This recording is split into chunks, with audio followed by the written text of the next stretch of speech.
Kia ora, everybody. My name is Amarit Charoenphan, and I am an angel investor, VC, and former founder of many startups based in Bangkok, Thailand.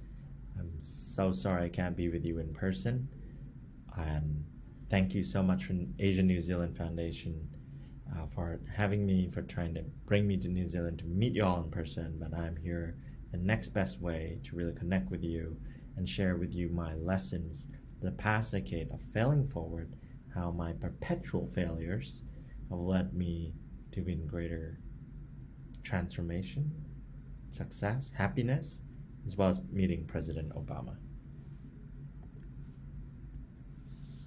So, this is what they call me, AIM. And yes, I am an Asian New Zealand Foundation Yibli. I'm an Edmund Hillary Fellow, for those that you know. And actually, during COVID, I had a chance to have a very varied career as a managing partner of an angel investment syndicate, Unfold, transforming energy companies in NServe Holding, as a CTO, venture partner of a food and agriculture fund, Mandalay, innovation advisor at Verso International School, head coach and partner at a venture studio building apps for companies such as the Omelette, and ASEAN Director for Impact Collective, which is a Asia Pacific wide impact accelerator based out of Korea. But while my career looks very illustrious and I'm doing a lot of very cool things, actually I was at the deepest and darkest depth of my depression during COVID and survived. And I wanted to share with you how I recognize a very important pattern in life and have served me incredibly well until today. And that pattern is failing. Is always to recognize failure. Even when you are happy in the northern hill tribes of Thailand building this incredible shed for the villagers, meeting these kids who've never met folks from the big city, being there to teach them to learn how to live as the villagers do, to cook and love one another like family, and all of that. After 2 weeks, we built this shed, we took this photo, and next thing you know, the villagers roll up a karaoke machine into the shed. The fact of the matter is they didn't need a shed. They could have built the one better. We've never asked them if they wanted it. And what do we know? The walls were not even straight. And what we do know is that we will be there for 2 weeks and be gone. A lot of the things we did were unsustainable, and we would have a lot of great memories and photos and feel really good about ourselves as volunteers, but have not really made any significant impact and change. And I realized the futility of going to these volunteer camps for 4 years. I asked one very important question to myself: well, is there a better way to make social progress and do social work? Can I change society while putting money and skills to the villagers so they can actually take care of themselves and lift themselves up from the conditions that they are in? Put the word social work and entrepreneurship together. I Googled it, and the results became my next job, which is to run a social enterprise incubator for a nonprofit called Change Vision, the first in Thailand. And I must say that we were passionate. We had an incredible time. Young people, all walks of life, really believing that they had a shot to change the world. After 2 years on the job, I realized 99% of the people in my program, however much passion they came into the program with, were not going to make it. I asked myself the same question. I was working, I was losing my savings, completely broke, trying to build a network of changemaker. What's going on? Why is it going wrong? We asked these questions over and over again and realized that despite all the goodwill, I've never been an entrepreneur myself. I didn't know how to support these people, and we were just reading off a book and telling people what to do. Simply put, it's not going to work out. And I realized that I need to know more about how to support young change makers and old better. And those questions came to a realization that I needed to stop taking incredible selfies of me changing the world with a shovel or a tea basket and really ask some really tough questions, which is, if we are in the era of entrepreneurship, that everybody that has a great idea should have a shot at building it, and whether that is going to change industries and businesses, delight consumers, give them the experiences, or actually solve climate change, we need to do entrepreneurship better. And frankly speaking, 99% of startups, if not more, will fail or flatline, not go anywhere, be a zombie company. And that is a fact. Just this year alone, of my 40 companies I invested in, 5 have raised Series A, congratulations to them, and about 5 have already shut down. My stats are pretty good, but I know for a fact that even those that raise funding, I'm only expecting 2 or 3 of the 40 to actually make it.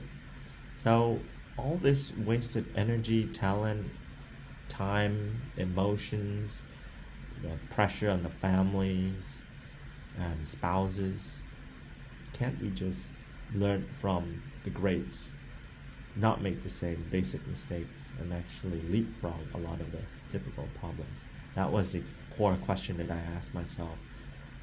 In doing so, also to try to solve my own problems.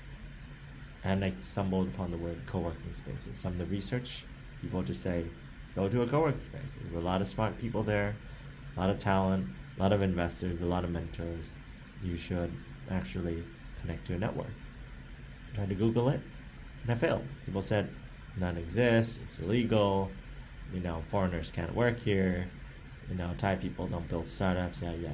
I said, okay, that's interesting, but I noticed that everybody wanted to get on the app economy, to build an app for their hometown or for their country in their own local language. Everybody wanted to be part of this digital Web 2 revolution, and I realized that a lot of those people are coming out from soul-crushing work.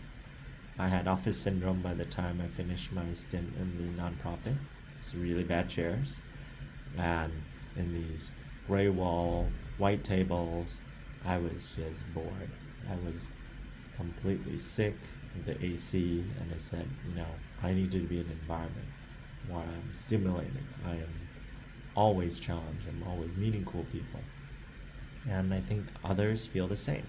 But before I even got a chance to think about building a co-working space, guess what?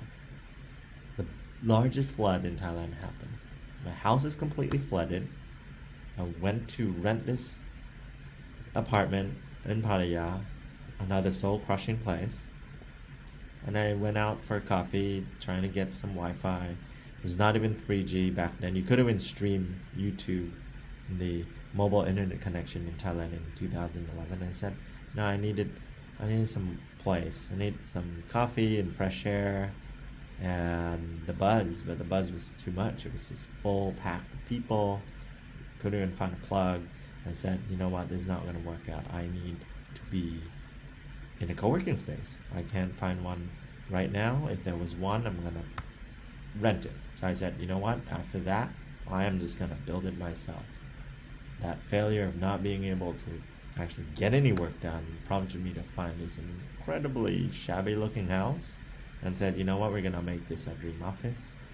We got a little bit overboard, threw some AstroTurf inside a house, have allergies, the designer just got the wrong brief, and I said, we'll design it ourselves. Nice, bright, white, clean, beautiful, and empty. Completely devoid of people.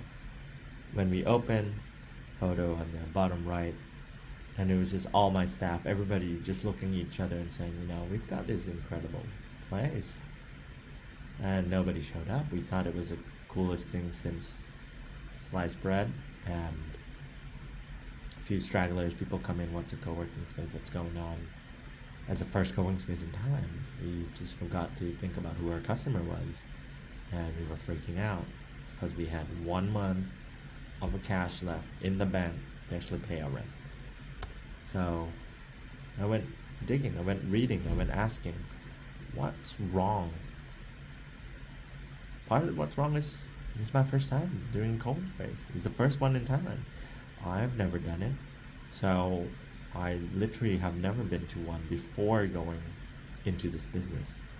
And that really sums up with this quote from Paul Graham, creator of the most successful accelerator in the world, Y Combinator, who just said, death is the default for startups.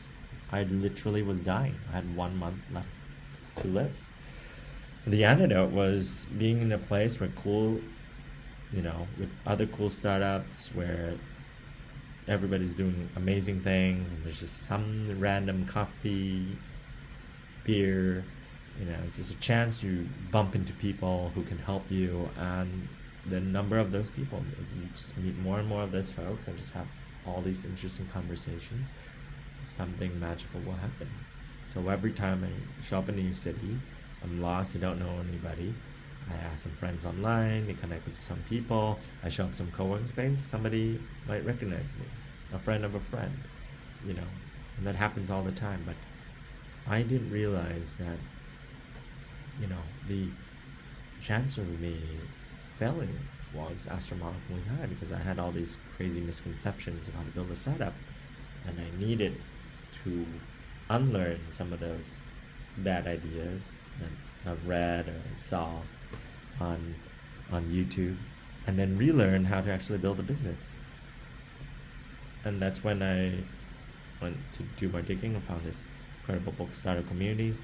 So the Bible for people who were going from myself that, okay, my co-working space is not just desk and share and Wi-Fi.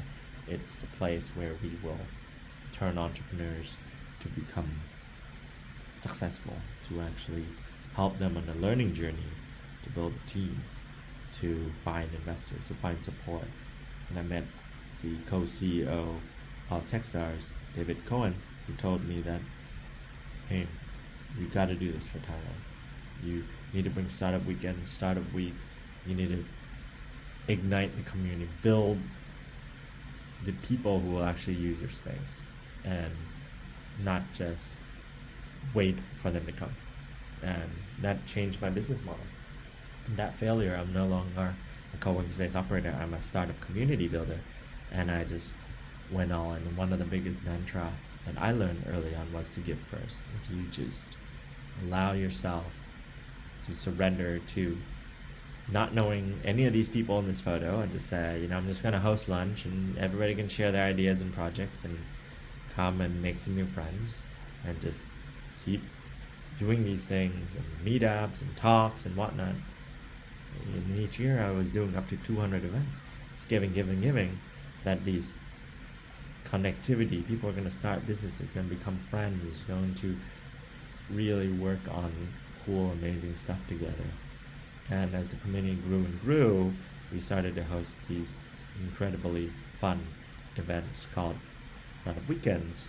Started small, 60, and everyone's very passionate, building this startup for the first time, and really wanted to make friends and just wanted to be part of this incredible movement. Over time, it got bigger. We started building these global communities and network across Asia Pacific, across the world. I worked at Techstars, SeedStars, Orbit Startups, you name it. Google for Startups was a supporter. We were just riding this incredible wave of buzz and goodwill, and the startup boom was really the wind behind our sail. And our hackathons got to a point where 1,000 people would show up, building 200 ideas at a time. Ministers would come and give out prizes worth $15,000, and folks from all over the world would come and mentor. And conferences, 20,000 people, starting lowly, 160 folks in a meetup. We doubled in size every year, and all that was going amazing, to the point where the social media was a buzz with all of our events, people were just like, what is going on in Thailand? The stock exchange of Thailand had to call me up and said, we want you to come and tell us what's going on, because all these corporations wanted to know about startup, invest in startup, build startups, and can we actually learn from you? And all that was going amazingly well until this happened, COVID. I have these two incredible skills, being able to bring people together and putting on a good show. Two superpowers that were no longer in demand during the pandemic. Co-working space was open on again, off again. More than half our members left the country because of the pandemic. The other didn't come to the space, and we had no conference for 3 years. And I looked to my founders. We were stressed. We were trying to figure out what's the next thing to do. We had all this cost, and we needed to shut down, and we had to decide to see what is the next direction. Simply put, I felt like somebody who's built in a career completely on skills and businesses that were dead, that were no longer needed. And that led me to realization that I've learned everything and done everything, and now my time is up. My time is to do something new, to reinvent myself. And it took a very long time through counseling, depression, to being completely exhausted, lack of energy and motivation for months on end, to get me to the rock bottom and allow me to process and tell myself, Abe, you can sleep and watch Netflix all day, or you can figure out what to do with your life. But the pandemic's not going anywhere, so what's it gonna be? And I said, you know what? Although these skills are no longer in demand, well, if I am no longer attached to my co-working space or tech conference, what am I? Because we often are tied to, whether we like it or not, our identity to our business. And I said, you know what? Maybe I am going to be something different. At first, I need to figure out what that was, and I'm going to give myself time for it. So as I gave myself time, I said one of the better ways to spend my time is, while I have a lot of problems, but I knew a lot of other founders were laying off hundreds of staff, burning all their savings, mortgaging their home, losing their homes, breaking up with their teams. And I said, you know what, maybe a great way to spend the time is to help other founders who are going through the same thing I've gone through, and maybe I might just feel good about myself and just be useful. And by that time I've already have equity and invest in 8 startups, and I said, you know what, I'm going to help my portfolio companies, I'm going to help people in my co-working space, because I've got nothing better to do. Back to giving first. And as I was doing these meetups, I usually invite some of my friends who are quite well-known angel investors. A lot of them exited, luckily, right before COVID, and said, let's come and meet together. Things started escalating as these meetings grew more often and bigger, and more angels came because it was kind of fun. And we were all kind of bored, and we started doing clubhouses and Zoom calls and pitch events, and just started to really say, well, we have a little bit of capital. Some of us exited early, some of us made it from crypto. Can we deploy this for a good cause? Help the next generation of founders. And through that, I continue to be mentoring, not just in Thailand, in Italy, in Japan, in Taiwan. And Techstar said, Aim, you should be an all-star community leader.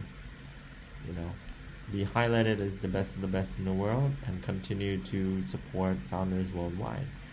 And as all these investment opportunities and great projects came to me, I realized, I've never looked at myself as an angel investor. I was always a cheerleader, supporting, and these founders would go on and raise incredible rounds, get a lot of press, a lot of success, and I get a pat on the back. This is not the way I envisioned my success to look like, because 10 years in, I was completely broke and out of a job, but I supported so many founders, and I said, you know what? I could be an angel investor. I've seen worse angel investors in my life. Why not? Why can't I put my money where my mouth is and just go out there and help founders? One of which is Thailand's first EV company. We helped him work with his founding team that was struggling with issues, find investors, put the round together, and now by the end of the year we're targeting to have 5,000 bikes for delivery, food delivery, and with one of the largest banks in Thailand, Etron with Robinhood. And I was helping all these other founders online in Asia Pacific, building companies. We had over 85 companies show up in our two cohorts in 2020 and 2021. And we actually personally invested in one of the companies. And everybody's doing this out of their bedroom. And I took the same skills that, even though I realized I might have failed in my co-work space and events business, I could take that same skill and apply it to other organizations, one of which is an international school that was trying to connect young students in elementary, middle, and high school to the tech world sooner than they would normally meet those incredible minds and mentors in college or after college. Why not learn how to build companies, pick up some of those skills right before you graduate? And I took all my networks, all my learnings, and applied to the school, and we built the largest hackathon for students in Asia Pacific, and this is the third year coming. So as more doors open, I've applied my skills building strategies using Legos. I've started to really see myself as somebody who doesn't always need to be in front of the limelight, and you have to find the way you can add value. Having been a founder, you realize that highs and lows, and once you realize that other founders are struggling with the same stress and burnout, there is a role for me to play. But reinventing myself to becoming a supporter was never something I envisioned. It was just my job running companies. But once I've internalized that and said, I could be the world's greatest whatever if I put my mind to it, that was valuable, and I was proud of that. And it didn't mean I needed to be the big boss and the head honcho. And that was okay. And I realized that partnership between a great mentor and mentee, Jedi and Padawan, is so powerful that I believe one of the things that every founder should do is to have not just one coach, many coaches, greatest athletes in the world of many, and you are running a marathon, a high performance, a very long 7 to 10 year journey. You need people by your side to tell you where are your blind spots, where are you failing, where are your challenges. Even a gentleman like Cameron right there, the founding head of this international school, would ask me to run a strategy workshop using Legos with the owners and the investors and the teachers and the leadership. That's what mentorship is all about, and why you have to have these relationships before you go on to these incredibly long journeys. And these incredible journeys will come in waves. We've seen Web 1.0 and all the social media in my generation the past 10 years, and now we're seeing the upheaval. It could be a really terrible time if you look one way. It will be the most exciting time as people are building the next generation of Web 3.0 companies using a lot of blockchain protocols. I think the cool thing is that the future is unwritten, and everybody has a chance at this and this new way. Is it the new way? We don't know. But should we try? We should definitely explore. So this is the best time to build, whether you're in, here in the Canterbury Tech Summit or anywhere in New Zealand.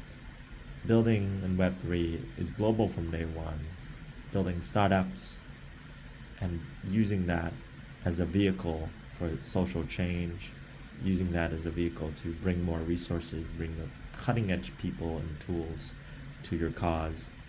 Whatever that may be, now is the best time to get heads down and start building the next big thing. And never forget why you started, because the people that are with you, supporting you, whether they're investors, mentors, your family, they are the people, your support network that will help you when you are most down and lift you up and be there beside you when you ring the bell in the stock exchange. Without these support networks, never forget why you started. And if you forgot, they will remind you and tell you. When you're down, pick you back up and say, do you remember? Are we still doing this or not? These are the people that you need to have on your corner for the long haul. And like I said, I don't need to be lifted up.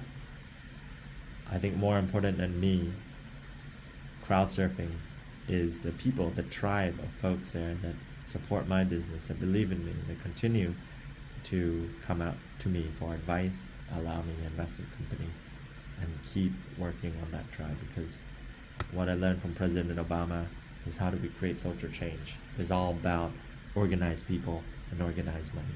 If we can organize these two incredible resources, we can move mountains and change anything in the world. With that, ask me anything on Linktree and Medium. Stay in touch with my blog. I hope to be back in New Zealand very soon. And thank you so much, Canterbury Tech Summit, for having me.